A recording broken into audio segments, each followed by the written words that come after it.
Well, usually I try to pride myself on being the contrarian, but no, there was really not much to complain about with this first episode, giving it a really solid 9 out of 10. I would hesitate with a perfect score. There were a few things that were a little clunky and bizarre, I assume because I'm totally new to the games, so I'm only concentrating on the television aesthetic, that they sort of did a few camera movements or a few plot beats just to mirror the games. And from what I understand from the other reviews, it's a very one-to-one thing they tried to do to mirror the games.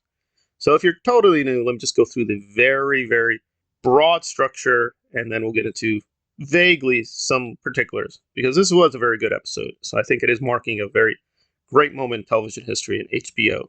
And let me be clear, fascist corporation. They've done a lot of crazy, stupid things with Game of Thrones, Zack Snyder, and things like that. So I'm not sticking up for Warner Brothers. It's really evil corporation. So broadly, this is a kind of post-apocalyptic tale about a virus getting out of control.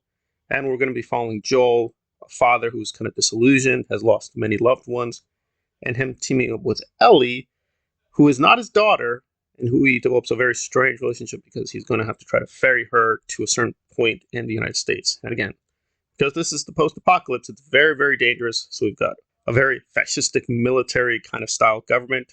There's a kind of loose government, but governments don't really exist anymore. And we've also got these roving marauders out in the outskirts, somewhere around. And of course, the zombies. And the zombies come in different types and classes. And I thought for the most part it was structured and paced fairly strongly. We spend just enough time with the normalcy of the beginning parts where we get a sense of how people are just living everyday lives. Nothing is going too badly, but then slowly but surely the world is unraveling and everything just collapses on top of itself and they're just in over their heads and Joel is just trying to survive.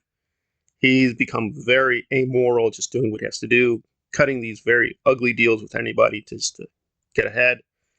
And he's really locked himself in emotionally. So I think Pascal has been getting a lot of rave reviews on this, and I think I agree. Again, I'm knocking 1 point off because I understand they're trying to have him mimic Joel visually as much as possible. So the way they're doing his hairstyle, his mannerisms, I get it. It's a very method style, but sometimes it looked a little cartoonish and silly. It didn't quite make sense, but I understand it's there for the video game fan. So, but it did feel a little bit unnatural at certain points. But overall, the casting and the acting was very excellent. I could nitpick one or two things, like with certain shots. It just felt weird that they're just so close together. Maybe that's due to the pandemic. Again, that's still a real thing, so maybe they just couldn't do that many crowd shots. That was a little weird. In terms of scale, we do get a good sense that this is a very, very global pandemic and that everyone has been affected and humanity has been basically plunged back into this very barbaric age. Again, I wish there was a few more moments for expository kind of speeches for those who are totally new. I'm okay with learning things, but I understand if you're totally fresh to this, you'll be a little confused about who the players are. Like, what is Fedra exactly?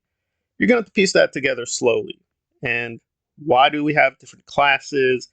And there's a major issue here with the spores because it might seem a little bit too easy, as we're going to see later on, that, quote, the zombies get killed, but they don't seem to have any self-defense mechanism. That's there in the game. If you, quote, kill a zombie, spores will be unleashed, but not here. So they did make a few concessions to the visual medium to sort of give us the actors' faces.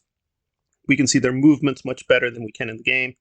So there are a few concessions that may be a little awkward in translating from the game to the TV program. But overall, it's a very, very strong translation. I'm very eager to learn more about The Last of Us. I was unfortunately spoiled about a few plot points, so I wasn't as shocked as I should have been at a few moments when very early on, characters we are going to grow to like just get taken out. Again, it's not Game of Thrones, but it is a very hard edge. I could only complain that the plot beats were a little too predictable, and I did sense this was getting a little too close to Stephen King's The Stand. It definitely felt at points that Neil Druckmann is very much borrowing from Stephen King, even The Dark Tower, at various points for the story. But maybe that's just me, maybe I'm seeing things, but it did feel the borrowing went a little bit too close to stealing, at least in my humble opinion. But overall, very strong start to a very intriguing series. I'm very eager to watch this episode again and watch the future installments.